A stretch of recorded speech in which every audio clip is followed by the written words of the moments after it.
ये क्या हो गया? फ्लॉप शो हो गया.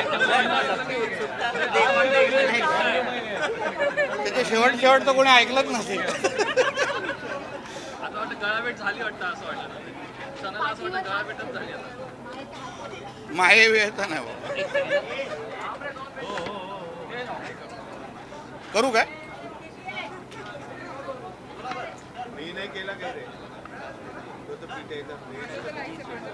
चालू करू. आज परतूर जालनामध्ये हिंदू सकल मोर्चा काढला गेलेला आहे.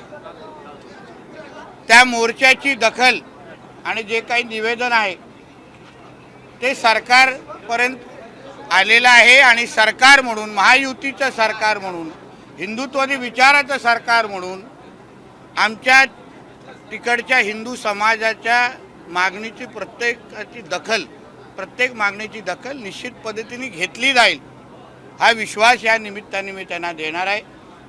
पण मोर्चा नेमका निघाला का आणि काल जे काय सभागृहामध्ये पाकिस्तानच्या एकंदरीत चित्र रंगवण्याचा परिस्थिती जी झाली तीच त्या शाळेमध्ये पाकिस्तानमध्ये निगडीत असलेली गाणी, सरतन से जुदा असलेली गाणी लहान मुलांच्या समोर जिल्हा परिषद शाळेमध्ये जे आयोजित केली गेली, जिहाद एकंदरीत कसा असतो तो दाखवण्याचा घाणेरडा प्रयत्न त्या दिवशी लहान मुलांच्या समोर केला गेला. त्याच्या बाबतीची सगळी चौकशी आमच्या पोलीस खातं निश्चित पद्धतीने करताय. पण अशी ही जिहादी मानसिकता ही आमच्या हिंदू राष्ट्रामध्ये, आमच्या ह्या महाराष्ट्रामध्ये चालणार नाही. पाकिस्तानचे विचाराचे कोण हिरवे साप आणि जिहादी अगर आमच्या महाराष्ट्रामध्ये असतील तर त्यांना ठेचण्याचं काम आमचं हिंदुत्वादी विचाराचं सरकार करेल हा विश्वास या निमित्ताने मी देणार आहे. कोणालाही अगर इकडे बसून पाकिस्तानचे गोडवे गायचे असतील, पाकिस्तानचे तलवे चाटायचे असतील तर ते आपल्या पाकिस्तानमध्ये बसलेल्या अफगाणकडे त्यांनी निघून जावं. ही घाण आम्हाला इथे निश्चित पद्धतीने नको. हा संदेश आज परतूरमध्ये पण हिंदू सकल मोर्चाच्या निमित्ताने हिंदू समाजाने दिलेला आहे आणि सरकारची पण तीच भूमिका आहे हे सांगण्याच्या उद्दिष्टाने मी आज आपल्यासमोर बोललेलो आहे. धन्यवाद. आज परतूर में जालना, जहां कुछ दिनों पहले वहां के जिला परिषद स्कूल में बच्चों के सामने पाकिस्तान से रिलेटेड कई गाने बजाए गए, जिहाद कैसा किया जाता है वो दिखाने की कोशिश, ऐसी हिम्मत की गई. उस पूरे इंसिडेंट की दखल हमारे पुलिस डिपार्टमेंट में ली है. मगर आज परतूर में हिंदू सकल मोर्चा इस बारे में निकला था और जो मांग हमारे उस हिंदू समाज ने वहाँ की है उसको सब की दखल हमारी महायुति सरकार ने, हमारे हिंदुत्ववादी सोच की सरकार ने ली है. ये मैं यहाँ से उनको विश्वास देना चाहता हूँ. हमारे इस हिंदू राष्ट्र में डॉक्टर बाबा साहब अम्बेडकर जी के संविधान मानने वाले हिंदू राष्ट्र में किसी को भी जिहाद करने की कोशिश करने वाले कोई भी हरे सांप अगर यहाँ होंगे तो उनको ख़त्म करने की के सारे प्रावधान ये हमारे पास है. ये संदेश ये माध्यम से मैं देना चाहता हूँ. आपने जिहाद का जिक्र किया. अरशद मदनी कहते हैं कि मुसलमानों को जिहाद करने का अधिकार है. देखिए ऐसा है ना, इस तरह भड़वों को पाकिस्तान में भेजने के सिवाय दूसरा पर्याय नहीं. इसलिए अगर उसको जिहाद करना ही हो तो उसको कितने साल, कितना समय इस देश में जिंदा रखना है वो अभी कभी ना कभी तो सभी को सोचना पड़ेगा. All India Muslim personal law board जो है वो देशव्यापी आंदोलन निकालने की तैयारी में है. किस लिए? क्योंकि उनका कहना है कि मुसलमानों पर बीते 10 सालों में अत्याचार हमारे देश में डॉक्टर बाबा साहेब अम्बेडकर जी का संविधान चलता है. एक ही संविधान मानने वाले हम सब लोग हैं. ये मुस्लिम लॉ बोर्ड ये सब कोई भी बोर्ड को सबको खारिज कर देना चाहिए. इनको हमारे ही देश में रह के शरिया कानून लेके आना है, जिहाद करना है। इस तरीके ऐसे सभी बोर्ड को स्क्रैप करना चाहिए, बैन करना चाहिए, उनके सारे मेंबर्स को अरेस्ट करके जेल में डाल देना चाहिए। नसरापूरमध्ये जी घटना घडली त्याचा निकाल उद्या येणार आहे। ही पहिली अशी घटना आहे महाराष्ट्रामध्ये ज्याचा निकाल लवकर लागतोय। महायुतीने म्हणजे मुख्यमंत्र्यांनी आश्वासन दिलं की लवकरात लवकर त्यालाच तर महायुतीचं सरकार म्हणतं ना। आमच्या देवाभाऊंच्या सरकारचं हीच तर खरी ओळख आहे की दिलेला शब्द आम्ही पूर्ण करतो, प्रत्येकाला वेळेत न्याय देतो। आणि म्हणून जेव्हा जेव्हा कोणीही महाराष्ट्राच्या कायदा आणि सुव्यवस्थेच्या बाबतीमध्ये बोलतात त्यांना चोख उत्तर आम्ही अशा पद्धतीने कृतीने देतो।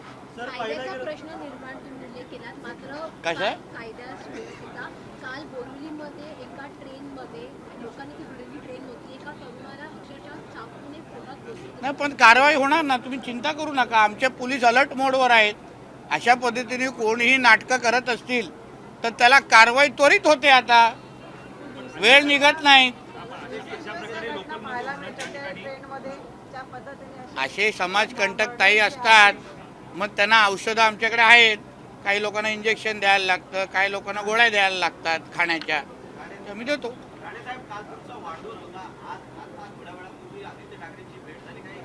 नाही, भेट काय ते तुमच्याकडे बोलत होते मग मी आलो, असं नको। आणि आता तुम्ही उद्या बोलाल की त्याला पण मी बीजेपीत घेतोय, आता ते तेवढंच राहिलंय। एक लक्षात घ्या, हिंदुत्व विचार अगर कोणी स्वीकारत असेल तर आम्ही सगळ्यांबरोबर काम करायला तयार आहे। हिंदुत्व स्वीकारायला लागेल, आपल्या पाकिस्तानच्या अब्बाला नाकारायला लागेल, त्याला घरी बसवायला लागेल।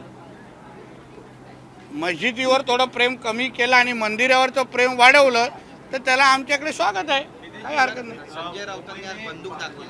हां, संजय राऊत आणि बंदूकचा काही संबंध नाही। तुला माहिती आहे ना, खेळण्याच्या दुकानामध्ये पण बंदूक भेटते म्हणून। हा, अरे बाबा, संजय राजाराम राऊतनी आयुष्यात कधी एक मच्छर मारलेला नाही।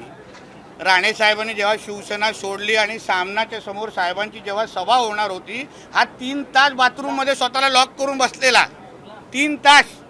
मग जोपर्यंत राजसाहेब उद्धव ठाकरे सामनाच्या ऑफिसमध्ये आले नाही तोपर्यंत हा बाथरूमच्या बाहेर निघाला नाही।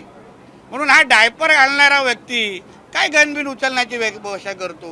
आणि कुठे मी काल कुठे ऑपरेशन तुडवा, हे फोटो दाखवून ऑपरेशन तुडवा होतो काय? कुठेतरी चौकात भेटल्यानंतर दाखवतो गन असली कशी दिसते, उगाच गनबिन उगाच कोणाचे।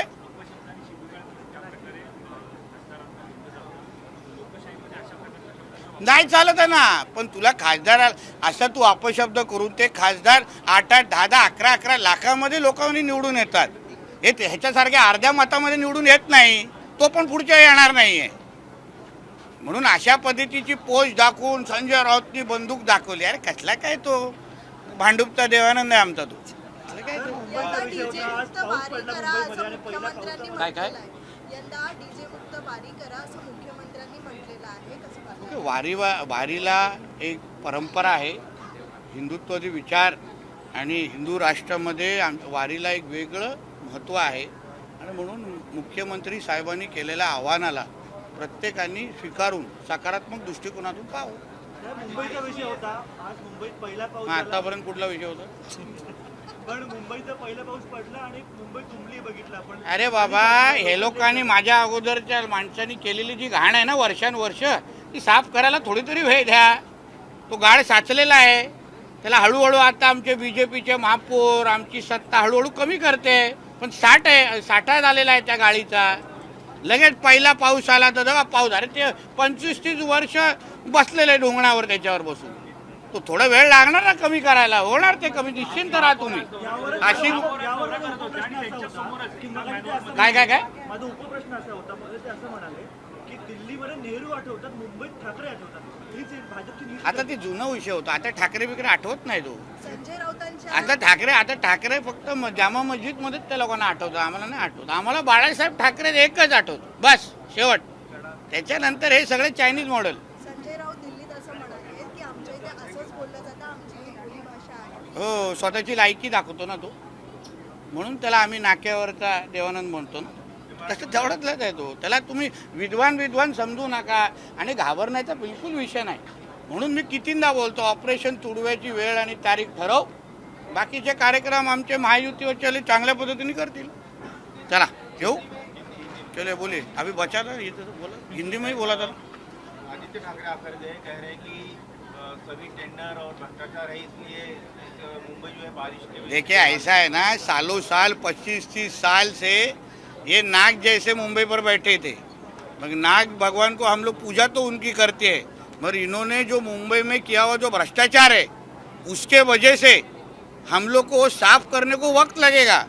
और उसकी जो प्रोसीजर है, प्रक्रिया है, वो हम लोगों ने शुरू कर दी है.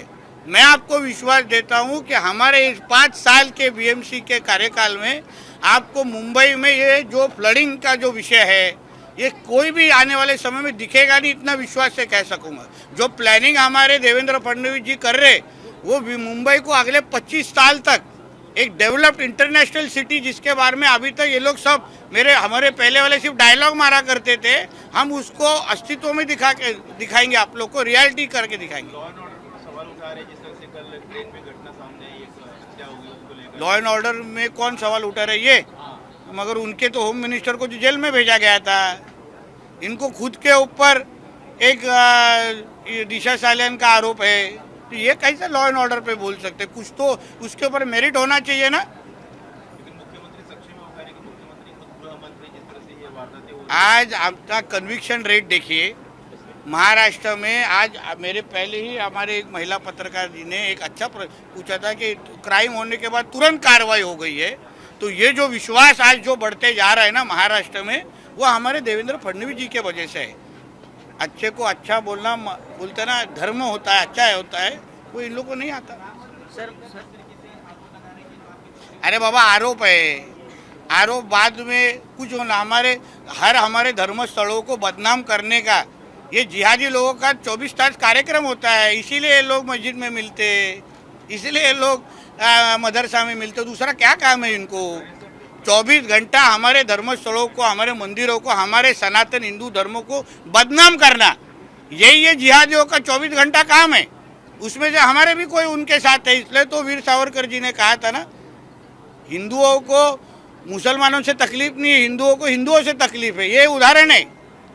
चला सर महाराष्ट्र में वीडियो पोस्ट किया है संजय राउत ने. आपने कहा कि वो पेपर वाली होएगी, वो जिसमें हवा भरते ना, कुछ निकलते ना, पिचकारी छोड़ते ना. वो मेरा बेटा भी उसी राइफल से खेलता है. सर आखिरी सवाल सर, महाराष्ट्र में यूनिफॉर्म सिविल कोड लागू करने की बात की जा रही है, किस तरह से? देखिए कॉन्स्टिट्यूशन के 2 डॉक्टर बाबा साहेब अम्बेडकर जी का कॉन्स्टिट्यूशन है. उस कॉन्स्टिट्यूशन में सेक्शन 44 पार्ट 3 में यूनिफॉर्म सिविल कोड का प्रावधान है. आप चाहे तो अभी मोबाइल खोल के कोई तो गूगल कर लीजिए, मालूम पड़ जाएगा. सेक्शन 44 पार्ट 3 उसमें यूनिफॉर्म सिविल कोड के बारे में प्रावधान है. हम कॉन्स्टिट्यूशन फॉलो करने वाले लोग हैं, संविधान फॉलो करने वाले लोग हैं, शरिया कानून फॉलो करने वाले लोग नहीं है. तो इसलिए जो हमारे संविधान में लिखा है वो पूरा करने की जिम्मेदारी नरेंद्र मोदी जी के सरकार की है और हमारे राज्य सरकार की है. हम कॉन्स्टिट्यूशन को फॉलो कर रहे हैं, शरिया कानून नहीं फॉलो कर रहे. इनको कॉन्स्टिट्यूशन से, संविधान से बड़ा अगर उनका कुरान लगता होगा, इस्लाम लगता होगा, तो फिर उन्होंने उस तरीके का संविधान को हाथ में बुक लेने का इनको अधिकार ही नहीं है. क्योंकि अगर एक हाथ में इनको संविधान दिया जाए, दूसरे हाथ में कुरान दिया जाए ना, तो संविधान ये लोग गिरा देंगे, बाजू में रख देंगे. तो इसलिए जो कॉन्स्टिट्यूशन में है वो सारी की सारी काम पूरे करने की जिम्मेदारी हमारी केंद्र और राज्य सरकार की है. हॉस्पिटल के नाम को लेकर शिवसेना यूपीटी का विरोध है, कह रहे कि नाम बदलने से क्या होगा, सुविधा ही दीजिए. सुविधा भी देंगे, नाम भी बदलेंगे. आखिर बड़े बड़े लोगों का नाम देने के बाद प्रेरणा मिलती है और उसके सुविधा देने की नैतिक जिम्मेदारी हमारे राज्य सरकार की है.